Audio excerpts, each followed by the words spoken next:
মই পুৱাৰ বাতৰি সৈতে মই ইমৰান হুছেইন।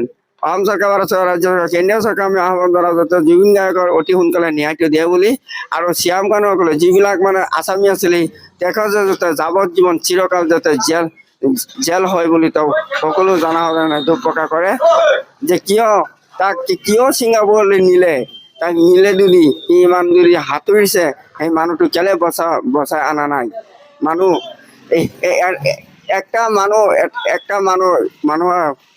মানুহৰ হঠাতে জন্ম দিয়াটো কঠোৰ সম্ভাৱনা হয়। তাক কেলে ছিংগাপুৰলৈ নিলে, তাক ছিংগাপুৰলৈ নি সি মানুহটো মৰিলে কিয় কাৰণতে তাৰ হেলিকপ্টাৰে তাৰ গুৱাহাটীলৈ আনিবলৈ হৈছে। আৰু জুবিন গাৰ্গৰ যি ঘনীয়েক তেখেতে দিনে ৰাতি তেওঁ নিশাই কান্দা ফুৰা কৰি আছে। মানুহটোকে কেলে তাক ছিংগাপুৰলৈ নিব লাগে, এইটো অসম চৰকাৰ ভাৰত ৰাজ্য চৰকাৰ কেন্দ্ৰীয় চৰকাৰ আমি তেওঁ সকলো অসমেই নহয় গোটেই ভাৰতবৰ্ষ তেওঁ লাখ কোটি মানুহে তাক ন্যায় লাগে বুলি তেওঁ সত্যটো প্ৰকাশ কৰা হয়। I hear you beautiful breaking news once again. Thank you. I hear you beautiful singer.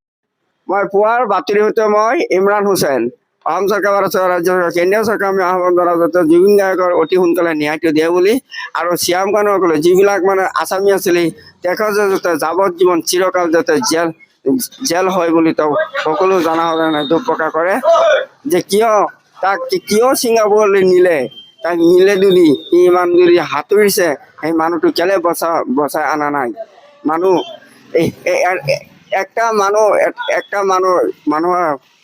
মানুহৰ হঠাতে জন্ম দিয়াটো কঠোৰ সম্ভাৱনা হয়। তাক কেলে ছিংগাপুৰলৈ নিলে, তাক ছিংগাপুৰলৈ নি সি মানুহটো মৰিলে কিয় কাৰণতে তাৰ হেলিকপ্টাৰে তাৰ গুৱাহাটীলৈ আনিবলৈ হৈছে।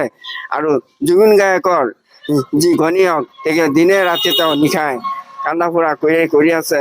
মানুহটোকে কেলে তাক ছিংগাপুৰলৈ নিব লাগে, এইটো অসম চৰকাৰ ভাৰত ৰাজ্য চৰকাৰ কেন্দ্ৰীয় চৰকাৰ আমি তেওঁ সকলো অসমেই নহয় গোটেই ভাৰতবৰ্ষ তেওঁ লাখ কোটি মানুহে তাক ন্যায় লাগে বুলি তেওঁ সত্যটো প্ৰকাশ কৰা হয়।